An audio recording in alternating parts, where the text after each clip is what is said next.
Kari Ricats here. Ngayong araw ipapaliwanag ko ang isang Korean action movie. Ito ay pinamagatang commitment. Sa umpisa ng movie ay makikitang kumakain si Lee Young-hoo, isang agent ng North Korea. Inasikaso siya ng isang batandang babae at pinakita niya ang isang larawan kasama ang kanyang dalawang anak. Nagpaalam siya at pinaginat siya nito pabalik sa North Korea. Habang naglalakad ay napansin niyang may sumusunod sa kanya. Sinubukan niyang lumaban subalit biglang pinailaw ang mga sasakyan. Dito ay makikitam na papaligiran na siya ng mga pulis. Inaliwanag ng isang pulis na mismong North Korea na ang nagturo kung nasaan siya kaya't wala na rin siyang uwian.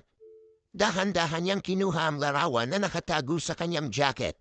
Subalit inakala ng sniper na baril ito kaya't pinaputukan nito si Lee Young-hoo. Samantala sa isang prison camp ng North Korea ay makikitang nakakulong ang dalawang anak ni Lee Young-hoo. Dumating ang isang colonel at hinanap niya ang magkapatid. Ipinatawag niya si Myung-han, ang lalaking anak ni Lee Young-hoo. Binigyan siya nito ng pagkakataon upang makalabas sa prison camp na iyon kasama ang kanyang kapatid.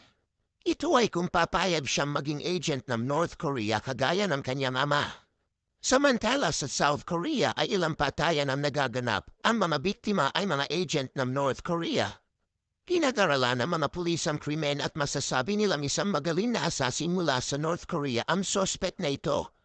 Sa kabilang dako ay makikita sa balita na may mga na-rescue na tumakas mula sa North Korea. Makikita ni si Myung-han sa mga ito at lahat sila ay dadalhin sa South Korea. Dinala muna sila sa kanilang pansamantalang tirahan at dito ay nagpakilala siya. Ang kanyang bagong pangalan ay Kandeho at sinabi niyang patay na ang kanyang pamilya sa North kaya tumakas siya.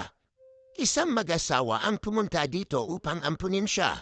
Pagdating sa bahay ay makikita nga ang mag-asawang ito ay mga agent din ng North Korea.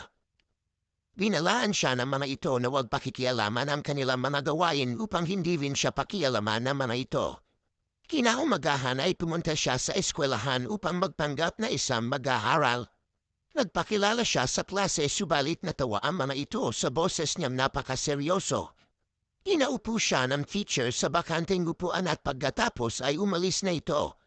Maya-maya ay lumapit sa kanila ang isang grupo ng mga bully at kinausap nito si Lee Yen. Dahil hindi ito sumasagot ay siya naman ang kinausap ng mga ito. Sa labas ay sinuntok siya ng leader ng mga ito subalit na natili lamang siyang kalmado. Kinuha ng mga ito ang kanyang wallet at natuwa dahil may laman ito mga bagong pera. Nakita ng mga ito ang larawan kasama ang kanyang kapatid at ama. Inagaw niya ito at sinabi niyang kunin na lamang